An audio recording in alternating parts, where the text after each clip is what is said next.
All right, what do we have out here today, Jeff? Okay, today we have got a Ruger Precision Rifle in 308 with a Nikon Pro Staff 5, 4.5 to 18 by 40, and this is one of their first focal plane scopes, which for first focal plane scopes, this is really affordable scope by a reputable manufacturer. You know, is this a 1,000-yard setup? Not exactly. That's not what this is really made for. I mean, heck, we're on a 100-yard range today. So 1,000-yard setup's not going to matter much. But like I say, it's in 308, Nikon Pro Staff 5, first focal plane scope. It does have the BDC or bullet drop reticle, or compensating reticle.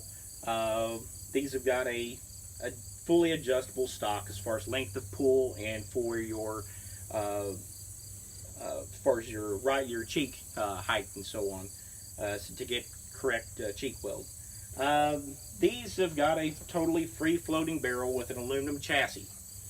Chassis guns are kind of the thing now. I mean, Ruger does it, Savage does it, Remington. There's chassis, chassis that are available for Remington Actions, Accuracy International. Every single major manufacturing, custom manufacturers are doing chassis type rifles. One thing that is popular about that is you don't have to worry about stocks that twist, warp, contract, contact the barrel in any way. This is totally free floating at this collar. It's got an AR type free floating forearm. These take AR 308 magazines that would be common to like the SR25 or the LR 308 from DPMS. They can also use an M14 magazine. They can also use Accuracy International magazines. The way they've developed this, it can take several different magazines and feed from it. That is one rather innovative piece that finally someone got that. I'll give Ruger those kudos. And there's no question about it being a Ruger. Oh no. We'll get to that here in a bit. I don't know why, but I think Ruger has got some kind of identity crisis, but we'll visit that here in a second. But one good thing about this, you can use AR type handguards. You can use AR type grips. You can use AR-15 type butt stocks. It's got a castle nut right here where you can put potentially a different type of a stock buffer tube, and you could put different type of stocks on these. It is, I'll have to put the bolt forward, it's empty, and take this forward. The stock folds. It does that to keep it compact, supposedly for carrying and so on, so you can store it easy. But show us that mechanism close up, if you don't mind. That's here. We'll show you. The actual button is right here. You press the button, and it will fold to the left side of the firearm. Okay? But what it's really doing is you're exposing your bolt. Okay?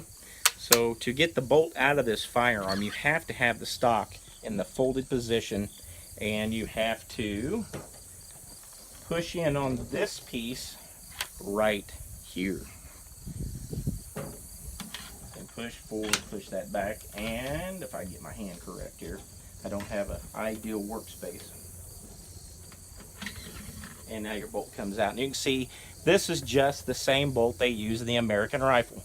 This is just an American rifle that's been stretched out to be used for this purpose. All right, and show us exactly what it is that you press to pull the bolt out. It's this piece right here. Just like it is on the American rifle. One thing they did do at the end of this bolt, that is a storage piece, and it's got a wrench in there for, I believe, the adjustment of the trigger. Put this in there, let that go forward. Now getting back to that mechanism, it locks in actually on this side. That button presses, and this is the locking latch on this side. And is that aluminum? Yes, it is. Then getting onto this stock. This is the first thing I'm going to do to pick on this gun. You have this latch and this latch here that have to be depressed to do any single one function with the stock, which doesn't make a lot of sense. You know, you want to change the position of the height of the comb, you've got to do that. If you want to bring this stock back, you have to do that. Yeah, any of those things, as far as function, you have to have both these levers tripped. For that, I don't like this stock. You know, I mean, it's on here and it's there, and for a gun that sells like this one, sold for $1,150. I've seen them as much as $1,600. Some people like to do that kind of stuff, but that I would think they would have made a stock maybe a little easier to use. Personally, I would rather buy components of this chassis, yeah, and put whatever stock and grip that I wanted on it. Absolutely. I mean, for what they've put into this, and there's a lot of, you know, different components. You can see the way this rod, where this rides back and forth, that goes underneath where the buffer tube is, and then this particular piece here with these grooves on it that these have to lock upon for length of pull, and for this piece to move, as far as your cheek riser to move back and forth on this to lock into places. It has to be in these grooves. And you've got a rail on the bottom where you can put a monopod. You could put a sling, for a quick detach sling here or here on that. And I believe you can change the position of that by taking this loose and switching that around. So you do have a lot of options with it. You've got a lot of options. You know, this whole back piece will move back and it locks in here. So if you need more length of pull, you've got that, you know, here. So I can't imagine with a scope rail that stops here that you wouldn't have somebody that would want the stock potentially back to here. That's ridiculous. I don't think that needs that. It may be overthought. If you want to get down to it, it may be a little overthought. Now, you Ruger folks out there are going to say that I'm Ruger bashing. I'm not Ruger bashing. I am branding, marketing bashing. I know that this is a Ruger precision rifle. I know that. I know who it's made by. But we have the Ruger Flaming Chicken here, Ruger here, Ruger here, Ruger here, Ruger here, Ruger here, Ruger here, another Flaming Chicken, Ruger here, Ruger here, Ruger here. Is anybody getting my point? If I'm going to advertise for them, I sure as heck don't want to spend $1,150 for a rifle. Little less branding, I know what it is. Most people know when they go into a shop, they see this and it's an affordable chassis rifle, it's a Ruger. I don't want to advertise for them. If they want to gladly pay me and give me one, I'll advertise the heck out of it. I don't care for that. I drive a Chevy truck. It has Chevy on the back. It's got Chevy on the front. And guess what? It doesn't actually say it. It just has a little emblem. And that's all people need to know. They're not paying me to advertise. I bought the thing. And that's the same thing with this. If I buy this, I don't want to advertise. You know? Is there a possibility that all of these components are available separately and branded individually for that purpose? Well, when you look at that, how many times it's on the actual chassis and on the handguard, those aren't something you're going to take off. You know, on the grip, yes, you can take off the grip. Yes, you can take off the stock. But I don't know. Like I say, it's just one of those things, and I'm seeing it with their AR-556 rifle. They've done the same thing. It's on there 10 times. And, you know, it's just one of those things that maybe I'm a little nitpicky. I just don't care about who made the gun necessarily. You know, I don't care. Yes, I have this on my shirt, but Glock didn't make it. Someone else made the shirt, you know. But you know, it's one of those things that, you know, this is a good concept and I really do like this, and it makes a lot of sense, and I'm glad someone stepped up and brought this to the market. But it's just simple things like the branding that I don't care for, you know. So to get on with this here firearm, you know, looking at everything too, I forgot one important thing. This is an American Defense Scout mount here too.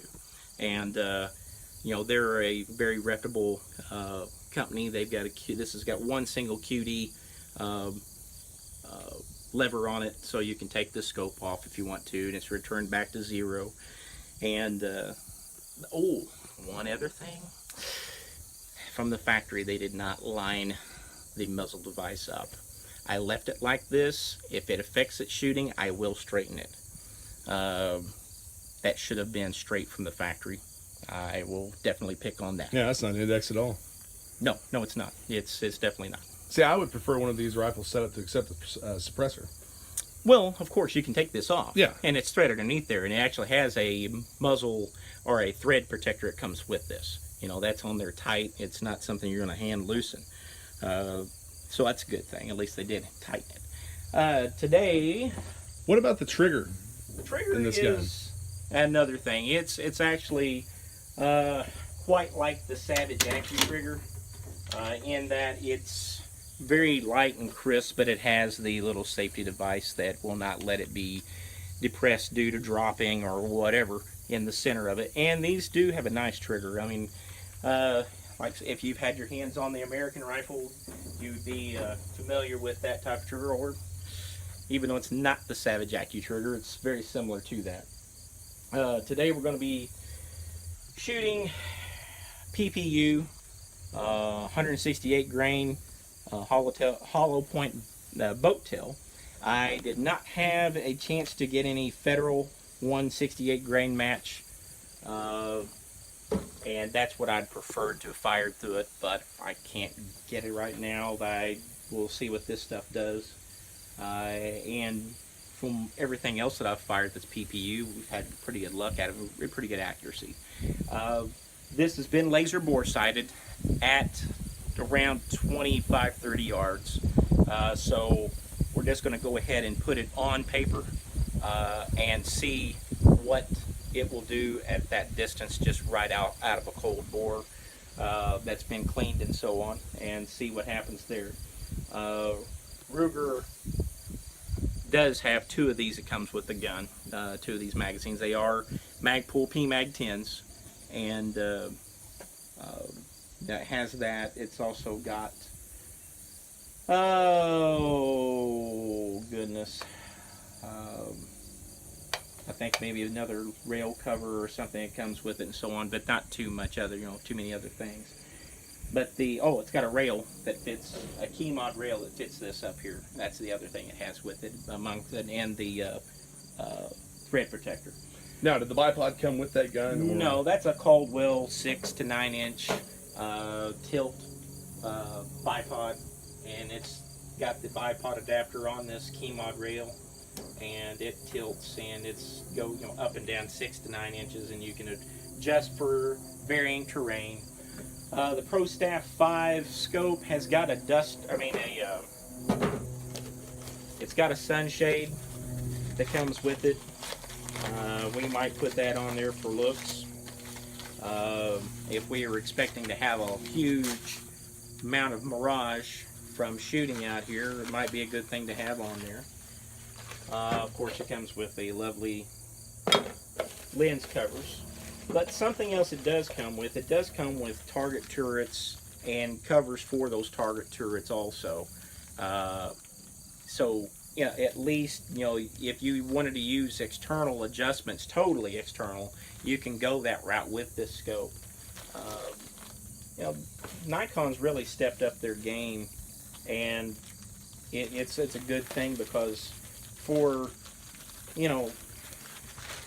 less than $500 or thereabouts, you can get a first focal plane scope at a 4.5 to 18 power, and there's not a whole lot of other manufacturers that can deliver that.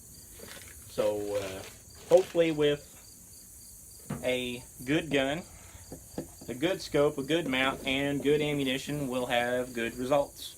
So we'll get to shooting. Getting ready to take the first shots out of the Ruger Precision Rifle. One thing I've got to say before I get going. Terry and I started out doing these videos not knowing what we were going to do our videos on. And I discussed that with a friend of mine. and he was purchasing a firearm that same day. After he did all the paperwork, he handed the firearm to me and said, "Do a video on this gun." Well, that was the Armscore 10mm 1911. Well, that same gentleman has done the same thing again for us here with this Ruger Precision rifle. He said, set the gun up the way you would set it up. And well, with what I had in stock at the time, this is what I put together, because seeing that he was going to be firing this gun at not what I would call exaggerated distances. But there's something to be said for an individual that will just hand you a brand new gun and say, do a video on this. Well, thank you, Carl. I can't thank you enough for the use of your firearm, especially me getting to pull the trigger on your brand new gun before you do. So, you know, thanks to friends, customers, and viewers like this kind of stuff is possible. So, I got to give credit where credit's due. So yeah, we've been doing this for a year now, and we're coming up on. So you know, hey, it's perfect for a 1 year kind of a video. When our first was done with a gun that Carl let us do a video on, and now he's back again. So again, thanks, Carl. And it was also that first video that we did had zero planning. You called me up, and that was ad lib. So now that we're big pros, right? So I have got some of our 168 grain PPU high performance match ammo here. It is 308. This is 308 chambered, and we're going to put this down range. Like I said, it's been laser bore sighted. It's not been put on paper as of yet. So that's what we're going to do right now.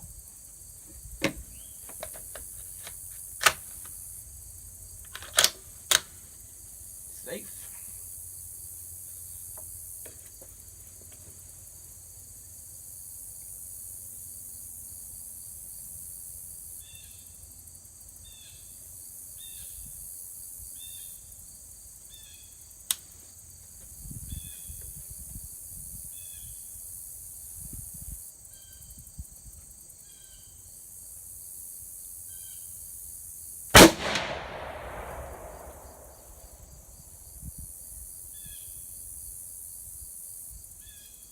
Okay.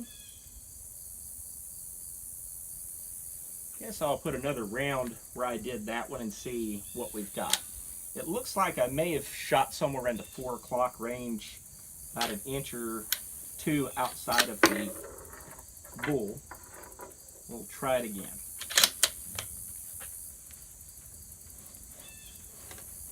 I'll tell you, that muzzle device really puts out a blast. I could tell.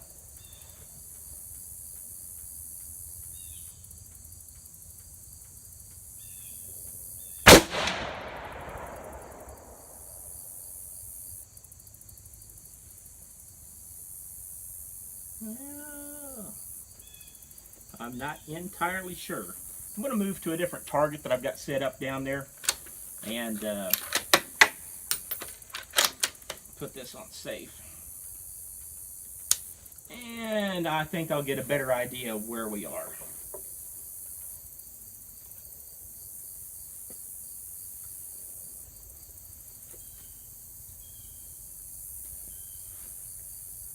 Oh, safety and fletch. All right, let's do it again.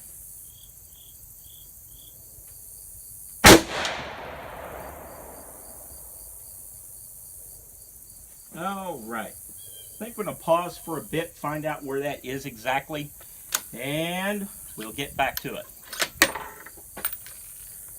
All right, now that we've got it sighted in, Jeff's going to do a 3-shot group, and we're going to go down and see what it looks like.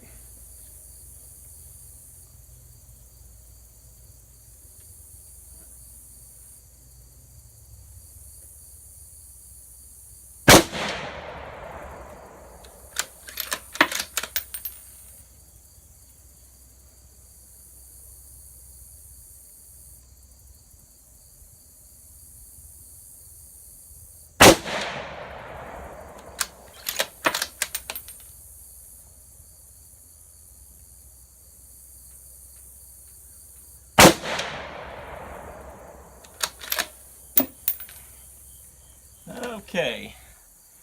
I put them on a string of kind of a crescent shape, 3 shots, not touching, pretty close.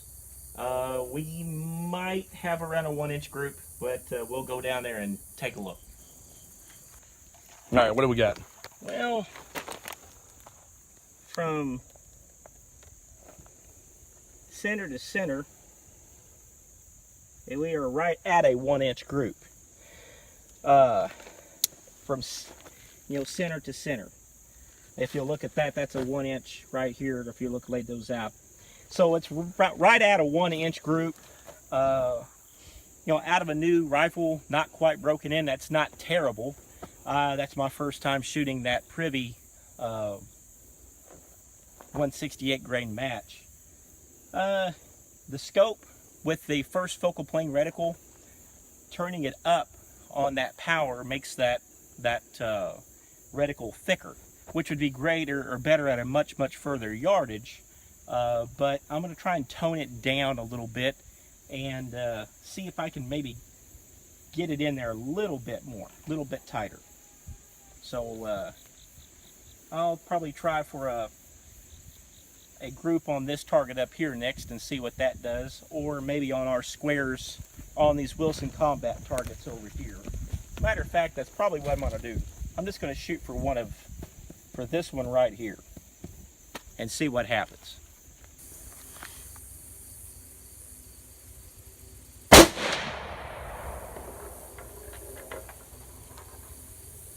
Oh, high.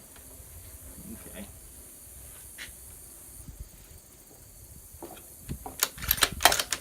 You forgot to do that, didn't you? Huh? No. I was trying to adjust. Wow. Not liking it.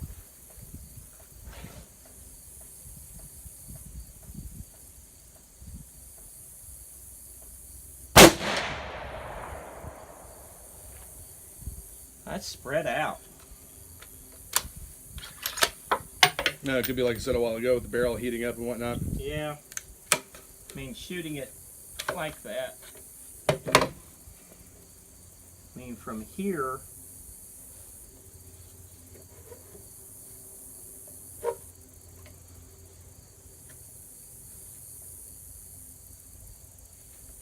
I'm spreading out to 1 3/4 inches, according to that down there now.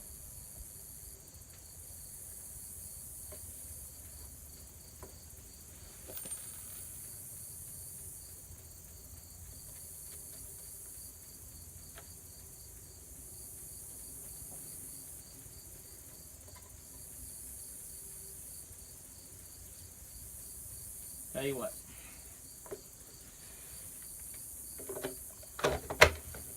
Put it on the bipod. Let's see what I get.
Okay, let's try it here.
What have we got there?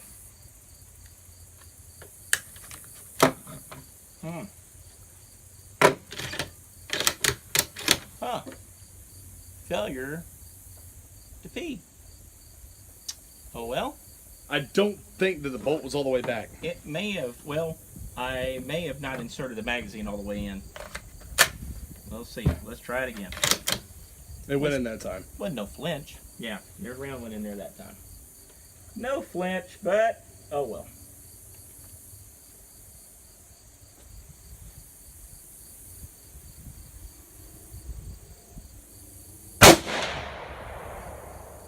Okay.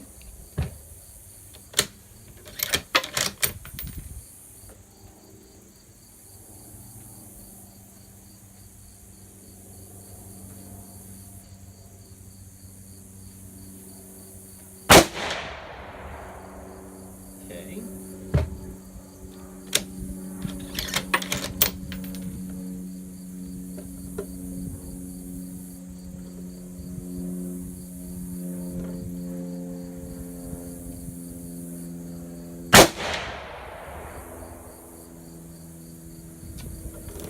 Almost the same exact group as I had the first time.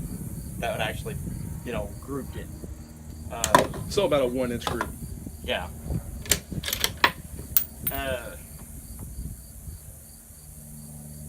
This thing may be a little, more capable, but I'm sure it is because I've known of the people that have bought them, and it could be this ammo. I don't know. I decided to come off of these rests and just use the bipod and trust in the equipment on the firearm. I mean, a lot of things are coming into play. There is a little bit of a wind, not anything, because we're facing the east and the wind's kind of coming out of the southwest, so there's not that much of a wind consideration. It's pretty still down there. I think more or less, the trigger's fine. There's nothing wrong with the trigger. I don't know. The stock is something I don't care for. I've raised this up, down, whatever, and done different things, and I still don't care for this particular setup. I just can't get a good cheap weld.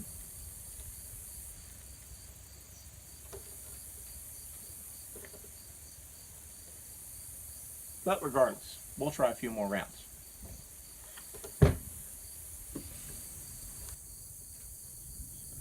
I'm going to go for a 3-shot group over here on the same target that Jeff was shooting and see if I have similar results.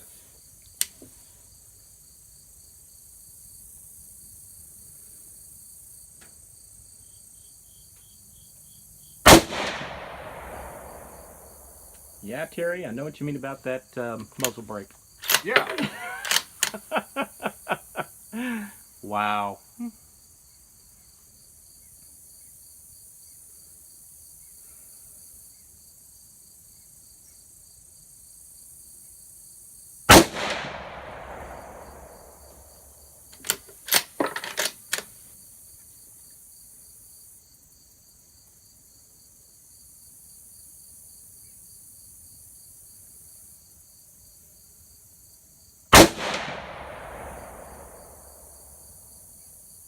I think I may have pulled that 3rd shot.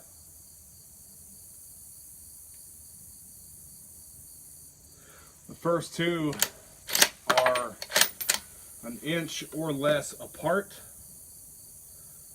slightly above the square.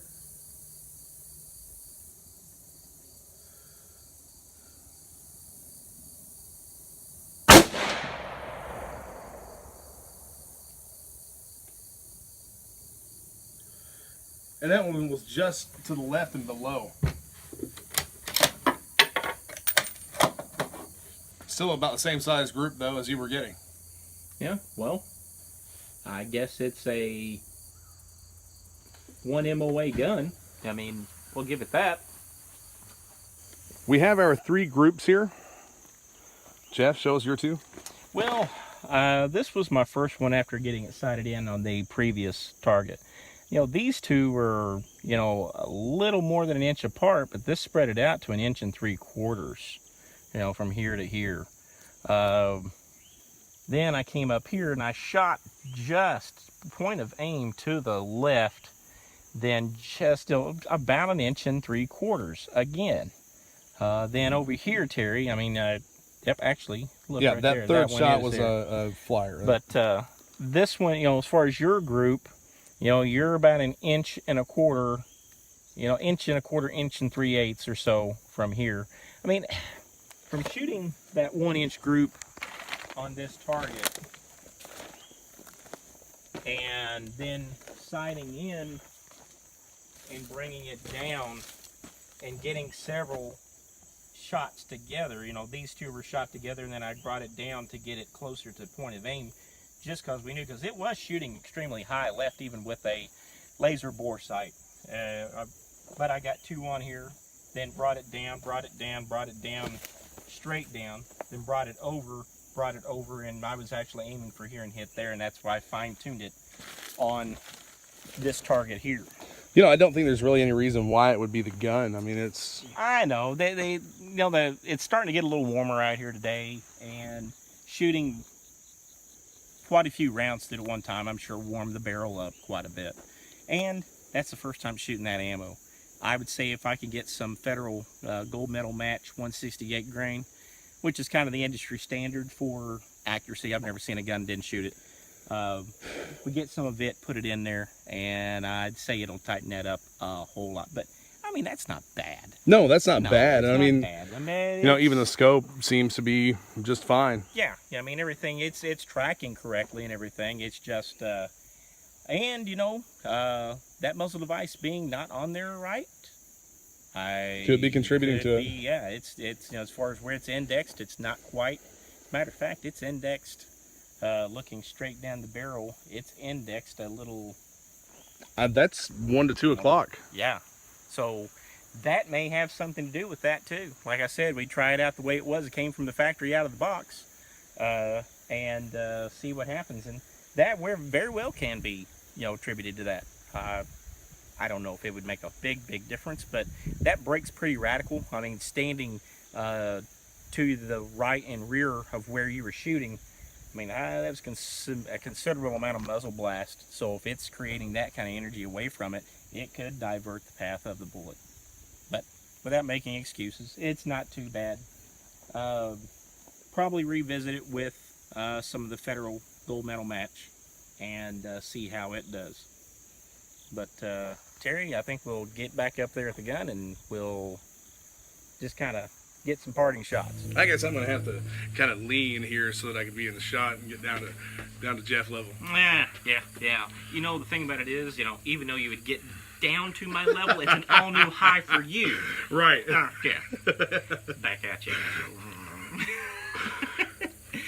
Okay, back to this lovely Ruger precision rifle. Everybody knows we love Ruger too. Yeah, no. They got good guns. 1022. Yeah, the SR22. Hey, the SR22 is great. The Mark II. Yeah, I like those guns. They're good. Yeah, I'm not gonna bag on this gun. And no, and the simple fact that I would like to give it another chance with some federal ammo, like I said, back down there at the backstop. I hope it doesn't break with me. And And it's not that the gun performed badly. No, it did exactly what it was supposed to do. And everybody's out there with it, and I really... There's a tag on this, and it said 1,600 yards. Enough said. Ruger CEO, whatever. And I laugh when I say that because 1,600 yards. Wow. That's some... That's a mighty claim. Yeah, it is. Yeah, and it may be able to do it. Yeah, it can, But I look at the gun, and I mean, I like the gun. I like the concept. I like it.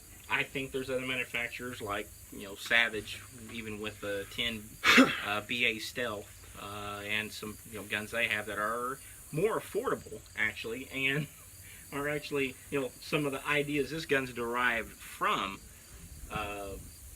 I would like to do a head-to-head between that Savage 10 BA Stealth and the Ruger Precision Rifle. Yeah.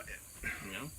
You know that I'm not the greatest fan of bolt guns. Mm-hmm. I would rather have a gun set up like this in a semi-automatic. If I'm going to have an AR type rail, magazine well, grip, stock, all this stuff that's supposed to, I guess, be influenced by the AR platform, I would rather have an AR platform in this caliber set up the same way. Yeah. Well, I'd rather have semi-automatic. And there are a lot of 308 ARs that are in this price range right now that are shooting pretty well with this gun, if maybe with my personal use better. Now the SR25, the Knight SR25 that we fired, that's a little bit out of the box, being about a $12,000 rifle compared to what this is. I mean, there's no comparison between these two guns. I would have shot that SR25 all day long. That's why the military uses it. No, but this is a Ruger American that's just sitting in a chassis. That's correct. And I like the gun. I really do. I like the controls. This thing throws brass like there's no tomorrow. I mean, good gosh, when you get on that bolt and just go, it clears the brass out of your way. I got to give them, some kudos on that. I mean, it extracts and throws brass out of the chamber, and the trigger is great. Oh, the trigger feels awesome.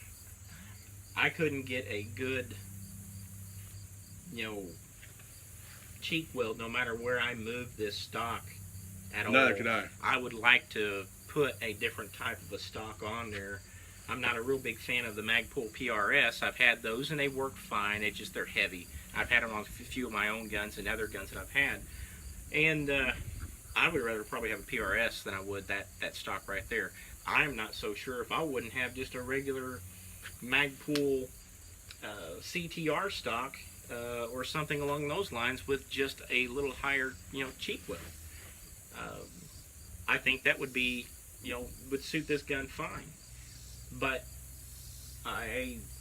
like I said, want to give it another shot with some Federal ammo. This stuff that I had is just, it's the first time I fired it. It may not like that at all, and some guns are very picky. So, I think that I'll get it back out again with some Federal, like I've said about 3 or 4 times now, and shoot it with that and see if I get any better results. So what's the MSRP on this? What could somebody go pick one of these up for? Well, this one sold for on the shelf for around $11.50. I see them a lot for around anywhere from that price range on up to, I've seen them as high as $1,600 for just the gun. This Nikon scope's in the $500 range. That American Defense mounts around the $160 to $200. This is a Caldwell bipod. It's not a real expensive bipod, around $50. So I mean, it's not necessarily called a budget setup. I mean, my gosh, someone's not going to just go out and throw, $1,500-$1,600 around, $1,700 around, any just like that. But most people won't. No, but I think, like I say, with I'll clean this thing, get some Federal, throw it in there, give it another try, and forget about how many times it says Ruger on it.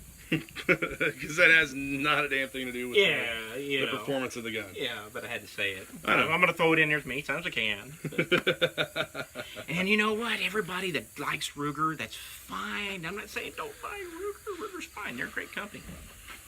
It's just the simple fact that for some reason... Well, it's just best whenever the Ruger fanboys come out, because it's almost like, to some of these guys, Ruger can do no wrong whatsoever. Right. And if there's a problem with a Ruger product, they automatically say that it's the shooter and not the product itself. And I wouldn't say that. I mean, I've got a few Ruger products myself. I own a couple of Ruger products and like them, and they're great guns. But one thing that Terry and I set out to do when we started doing these, this is a no BS type of a situation. We're going to give real world reviews. It's a real honest opinion of ours. Right. And if something's happening, we're going to call something out. And if, this isn't performing exactly what I thought it would be, I mean, you call something Ruger Precision Rifle, I would maybe expect a little tighter groups, a little better accuracy than what we got. And this is only 100 yards. I've seen some guns that 100-yard groups, they don't do that great, but they stretch out and do better at greater yardage. And also that... Well, that's like we had a video that we didn't complete on a gun that was a 308. Yeah. That was supposed to be a sub 1-inch gun from the factory, and it was a...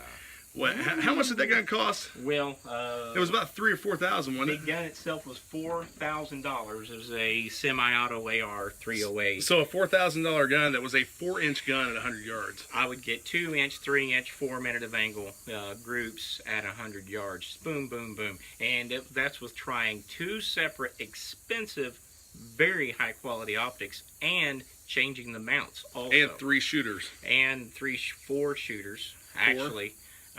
And I would say most of them are quite accomplished, and in actually some law enforcement military fields, and they couldn't get it to shoot. It was sent back to the factory. They agreed and sent it back, and you know, that's one of those things where when you spend $4,000 on a rifle, you expect a little bit more. Well, this isn't a $4,000 rifle. This isn't a semi-automatic. It's not made by a company that is known for precision rifle. But I think everything did okay. I expected maybe a little bit more. Well, the way that it looked in the store, the way that it was talked about, I expected a little bit more as well. But if this is what I was set on wanting, I wouldn't be disappointed with the way that it shot. You know, I mean, that's... Yeah, I mean... I'm good with an inch at 100 yards. Oh, and it's fine. I mean, it's fine. But, you know, we only accomplished that inch, you know, a couple times. I'm going to, you know, because this barrel's cooled down, and we're just, right, you know, just after shooting it, it's cooled down quite a bit. And, but, you know, maybe cleaning the bore a little bit better, and maybe, like I say, getting for about the 6th time, some federal gold medal match through it. Maybe we'll get a better result. But right now, it's a good gun. Don't get me wrong. I like it. It's a neat looking gun. But it's got to be revisited. I get that right. With maybe some ammunition that I know will shoot in most anything I've thrown it in. So, right. If you want to bash, go right ahead. I don't care. You know, I'll sleep fine tonight. What about you? Oh yeah, absolutely. Okay. Well, actually, I may not sleep fine tonight, but not because of this. Well, you know. So. Yeah, but we ate Mexican earlier, so you know. I might be up all night. Yeah, but anyhow, I still had fun. I still got to go shooting at the range. Unfortunately, I had to do it with Terry. That sucks. But, you know. Again, let me get down to his level. And again, it's an all-new high for you. Right. Anyhow, I still had fun. I'm still going to... And that's why we do this. Chance, you know, it's get out and have fun. That's right. And it's a good gun. But, you know, I'm going to shoot it again. And get some ammo worth of crap. And we'll see what happens. See you guys on the range. All right, see ya. Flame! Flame away!